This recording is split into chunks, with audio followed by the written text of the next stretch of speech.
Hello everyone, welcome to Naira study. अब आप सब कैसे हैं? आई होप कि आप सभी अच्छे होंगे और अपनी स्टडी को कंटिन्यू कर रहे होंगे। फ्रेंड्स, आज के वीडियो लेक्चर में हम बात करने वाले हैं जो आपका सब्जेक्ट कंप्यूटर शिक्षण हो जाता है, इसके कुछ क्वेश्चंस को कंटिन्यू करेंगे। सो आप लोग अच्छे से जानते हैं आप लोगों के लिए कितना इम्पोर्टेंट है, इसलिए आप लोग वीडियो को बिल्कुल भी स्किप ना कीजिएगा और वीडियो को लास्ट तक जरूर देखिएगा। और फ्रेंड्स, आप लोग लाइक भी जरूर कर दिया कीजिए, क्योंकि एक लाइक हमें बहुत ज्यादा मोटिवेट करता है। वही वाली बात है कि आपके लिए एक लाइक तो कोई अहमियत नहीं रखता, लेकिन हमसे पूछिए जब आप लाइक करते हैं तो हमें कितना अच्छा लगता है। और सब्सक्राइब जब आप करते हैं तो वो आप लोगों के लिए बेनिफिट देता है, क्योंकि आपके पास हर एक नोटिफिकेशन पहुंच जाती है और आप चीजों को अच्छे से देख पाते हैं। और चलते हैं सीरीज की तरफ। चलिए फ्रेंड्स, फटाफट से सीरीज को भी कंटिन्यू कर लेते हैं और सीरीज में हम लोग क्वेश्चंस को देखते हैं। सबसे पहला क्वेश्चन हो जाता है, भारत में इंटरनेट सेवा का विकास कब हुआ? तो यहाँ पे आपका हो जाता है 1995। तो ये चीज़ सही है, लेकिन अगर बात की जाए कि सबसे पहले शुरुआत कब हुई थी, तो शुरुआती दौर की तरफ चलते हैं। तो भारत में इंटरनेट की शुरुआत 1986 में हुई थी। और इसमें क्या था कि इसमें ये सिर्फ शैक्षिक अनुसंधान समुदाय के लिए उपलब्ध था। यानी किनके लिए उपलब्ध था? तो शैक्षिक और अनुसंधान समुदाय के लिए, यानी आम जनता तक अभी इसकी पहुंच नहीं हुई थी, यानी आम जनता इंटरनेट तक नहीं पहुंच पाई थी। लेकिन कब पहुंची? तो 15 अगस्त 1995 को ये आम जनता तक पहुंची। और 2020 तक क्या हुआ? 2020 तक 718.74 मिलियन सक्रिय इंटरनेट उपयोगकर्ता हैं, जिसमें क्या था 54.29% आबादी शामिल है। उसके बाद नेक्स्ट क्वेश्चन की तरफ चलते हैं। क्वेश्चन है, इंटरनेट के प्रमुख भाग कौन कौन से हैं? तो इंटरनेट के प्रमुख भाग मुख्य कंप्यूटर, टेलीफोन, मॉडेम, नेटवर्क, उपग्रह संचार और केबल नेटवर्क हो जाते हैं। प्रोटोकॉल क्या है? तो प्रोटोकॉल देखिए, प्रोटोकॉल नियमों तथा निर्देशों का समूह होता है जो कंप्यूटर पर किसी भी कार्य को करने के लिए आवश्यक है।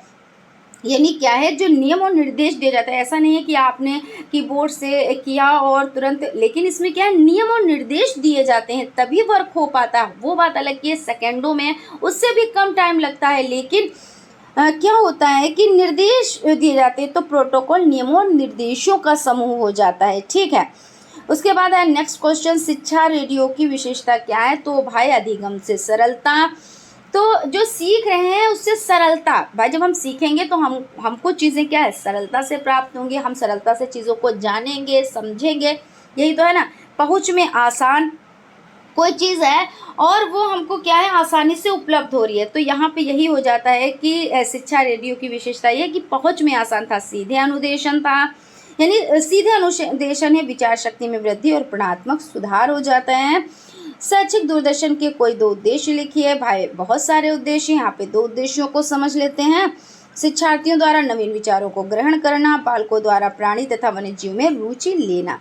भारत के कलकत्ता एवं दिल्ली रेडियो स्टेशनों का उद्घाटन कब हुआ? तो कलकत्ता एवं दिल्ली रेडियो स्टेशनों का उद्घाटन यहाँ पे क्या हो जाता है, 23 नवंबर है। ठीक है ना, 23 यहाँ पे नवंबर हो जाता है। बाकी 1927 एवं जनवरी 1935 में हुआ था। संचार किस प्रकार की प्रक्रिया है? तो संचार निरंतर चलने वाली प्रक्रिया है। और अगर बात की जाए तो संचार का सामान्य अर्थ क्या होता है? संचार का सामान्य अर्थ है समान विचारों का साझा करना, और दूसरे शब्दों में तथ्यों, विचारों, राय, भावना या दृष्टिकोणों का संचरण और बातचीत, ये होता है संचार। ठीक है, यानी क्या है, समान अर्थों में समान विचारों का साझा करना। संचार की प्रमुख बाधाएं कौन सी हैं? संचार की प्रमुख बाधाएं 4 है। भौतिक हैं, व्यक्तिगत एवं सामाजिक हैं, भाषा संबंधी हैं, संगठनात्मक हैं। भाई भौतिक हो जाती है, व्यक्तिगत एवं सामाजिक हो जाती है। कैसे हो जाती है आप लोग अच्छे से समझ सकते हैं, क्योंकि साझा करना है। और साझा में जब जहाँ पे प्रॉब्लम आती है तो ये सभी चीज़ें कि भौतिक भी इसमें प्रॉब्लम आ जाती है, व्यक्तिगत और सामाजिक भी आ जाती है। भाषा संबंधी, भाई भाषा नहीं एक दूसरे की जान रहे तो उसमें संगठनात्मक यानी संगठन नहीं है तो ये प्रॉब्लम है। इंटरनेट जोड़ने के लिए 4 आवश्यक युक्तियों के नाम लिखिए। तो टेलीफोन, मॉडेम, नेटवर्क, कंप्यूटर ये हो जाते हैं। मॉडेम है क्या, लिखिए। तो मॉडेम मॉड्यूलेटर तथा डीमॉड्यूलेटर उपकरण का आधुनिक रूप है। यह मॉड्यूलेशन एवं डीमॉड्यूलेशन दोनों प्रकार की प्रक्रिया कर सकता है। यह एक ऐसी युक्ति है जो किसी आंकिक सूचना को मॉड्यूलेट करके एनालॉग प्रारूप भेजती है तथा जो एनालॉग प्रारूप में इसे सिग्नल प्राप्त होता है उसे ही मॉड्यूलेट करके डिजिटल रूप में ग्रहण करती है। ये किसी संचरण के माध्यम तथा आंकिक मशीन के मध्य संचार स्थापित करने हेतु तो आवश्यक अव्यय हो जाता है। और गेटवे से आप क्या समझते हैं, लिखिए। गेटवे ऐसे उपकरण को कहते हैं जो OMI मॉडल के सभी 7 लेफ्टों पर कार्य करते हैं। गेटवे को प्रोटोकॉल कन्वर्टर भी कहा जाता है। URL का पूरा नाम लिखिए। तो URL का पूरा नाम यूनिफॉर्म रिसर्च लोकेटर हो जाता है। WLL का पूरा नाम तो वायरलेस लोकल लूप हो जाता है। इंटरनेट रिल चैट क्या है, तो इस सुविधा के माध्यम से एक व्यक्ति एक ही समय में हजारों लोगों से कंप्यूटर के द्वारा संचार कर सकता है। इसे क्या कहते हैं, रिल चैट कहते हैं। शैक्षिक संस्थान संबंधी किन्हीं 2 वेबसाइटों के नाम लिखिए। तो www.dbrao.ac.in और www.ncert.com हो जाता है। दूरस्थ शिक्षा का एक कार्य बताएं। तो यह शिक्षा सेवारत व्यक्तियों के लिए नई शिक्षा के विभिन्न आयामों को स्थापित करती है। तो दूरस्थ शिक्षा यानी दूर बैठे हमें शिक्षा प्राप्त हो रही है, उसे हम क्या कहते हैं, तो उसे हम दूरस्थ शिक्षा कहते हैं। ठीक है ना। तो यहाँ पे देख लेते हैं। अब उसके बाद हम लोग चलते हैं ओवरहेड प्रोजेक्टर की एक उपयोगिता लिखिए। तो ओवरहेड प्रोजेक्टर की सहायता से गैर निर्मित वस्तुओं को भी पर्दे पर दर्शाया जा सकता है। ओवरहेड प्रोजेक्टर के कौन कौन से भाग होते हैं, तो कैबिनेट, प्रोजेक्शन लेंस, ठंडा करने की व्यवस्था, फोकस व्यवस्था, एपिडायस्कोप। नेक्स्ट क्वेश्चन आपका है, लाइक सब्सक्राइब आप लोग करते रहें। शिक्षा में सूचना एवं संचार प्रौद्योगिकी की उपयोगिता संबंधी किन्हीं 2 क्षेत्रों का उल्लेख करें। तो शैक्षिक नीति निर्धारण में, शैक्षिक सूचना संवहन में। इंटरनेट के मुख्य भाग कौन कौन से हैं, तो टेलीफोन, मॉडेम, नेटवर्क, उपग्रह संचार, केबल नेटवर्क ये हो जाते हैं। इंटरनेट की एक मुख्य विशेषता क्या है, इंटरनेट की सहायता से मानवीय संचार व्यवस्था को सरल, सरस व बहुपयोगी बनाया जा सकता है। तो आप देख ही रहे हैं आज इंटरनेट के द्वारा कितनी सरलता हमें प्राप्त हुई है ना। विश्व में इंटरनेट की शुरुआत कब से मानी जाती है, तो विश्व की अगर हम बात करते हैं तो विश्व में हमारा हो जाता है 1969 हो जाता है।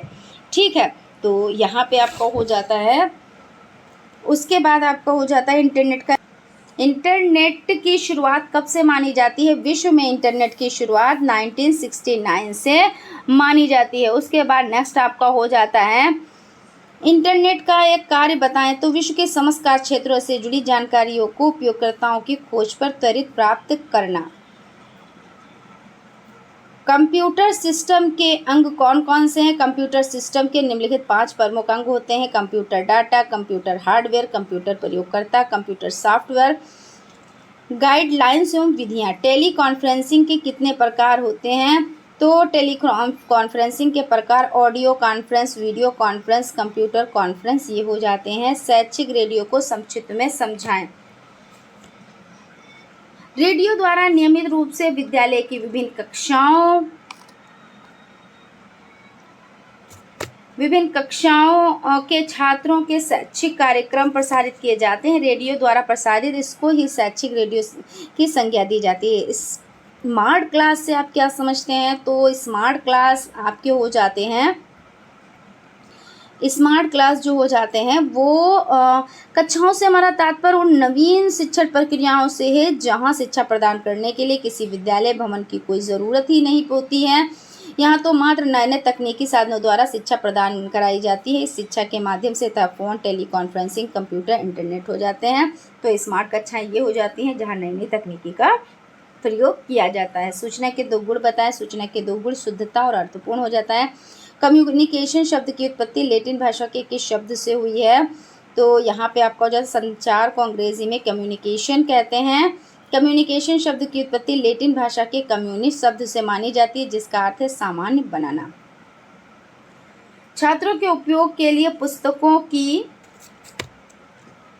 क्या है, पुस्तकों की प्राप्ति संबंधी वेबसाइटों का वर्णन कीजिए। तो यहाँ पे हम देख लेते हैं,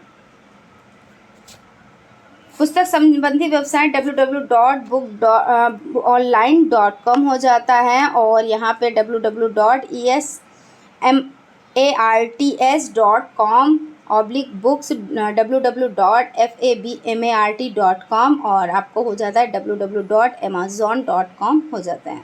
छात्रों के उपयोग के लिए रोजगार प्राप्ति संबंधी वेबसाइटों के नाम लिखिए। तो www.fresherjob.com, www.careerjob.com हो जाता है, और यहाँ पे www.alltimejobs.com हो जाता है, www.bankjobs.com हो जाता है। ये आपकी इतने रोजगार परत हो जाते हैं, यानी रोजगार परत जो आपकी वेबसाइट है। एजुसेट के कोई दो कार्य लिखिए। तो एजुसेट के माध्यम से छात्रों की अनेक प्रकार की समस्याओं का समाधान होता है।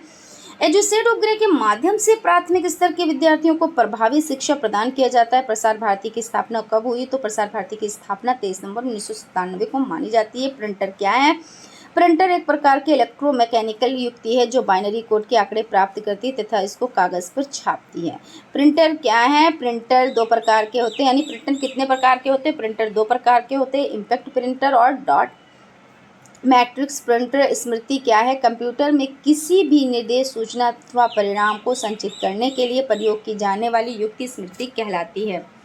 ज्ञानवाणी रेडियो स्टेशन की शैक्षिक सेवाओं की शुरुआत कब हुई? तो यहाँ पे आपका 2000 है, लेकिन ऐसा नहीं है, 2001 में हुई। यहाँ पे हम इस पर थोड़ी सी रोशनी डाल देते हैं। ज्ञानवाणी जीवी एक FM रेडियो की परिकल्पना 2001 में देश के विभिन्न शहरों में संचालित शैक्षिक FM रेडियो चैनलों की एक नेटवर्क के रूप में की।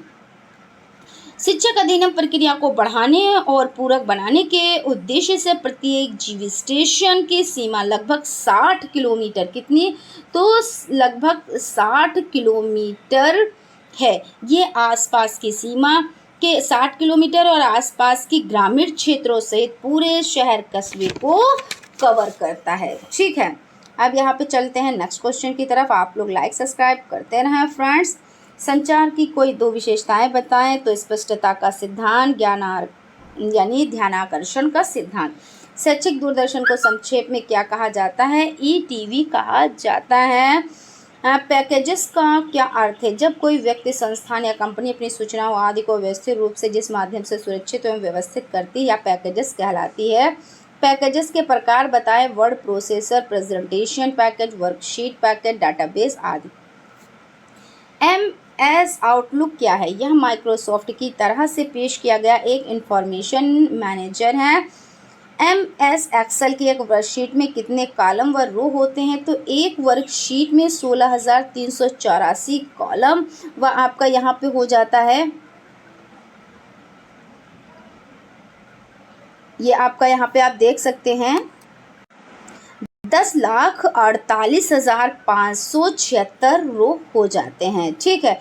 विकिपीडिया से क्या आशय? विकिपीडिया एक मुक्त ज्ञान कोश है जो दुनिया भर के योगदानकर्ताओं द्वारा संपादित किया जा रहा है। यह बहुभाषी वेब आधारित मुक्त सामग्री ज्ञानकोश परियोजना है। मुक्त शैक्षिक डिजिटल संस्थानों का उल्लेख करें तो ई-बुक्स और वेब पोर्टल्स हो जाते हैं। तो फ्रेंड्स, यहाँ पे आज का सेशन कंप्लीट होता है। आई होप आप लोगों को सेशन अच्छा लगा होगा, और अगर सेशन अच्छा लगा है तो एक लाइक ज़रूर करें, और अगर अभी तक आप लोगों ने चैनल को सब्सक्राइब नहीं किया है तो प्लीज़ सब्सक्राइब भी कर लें और बेल आइकन को भी ज़रूर प्रेस कर लें, जिससे कोई भी नोटिफिकेशन हो वो आप तक पहुँच सके। तो मिलते हैं नेक्स्ट क्लास में फ्रेंड्स।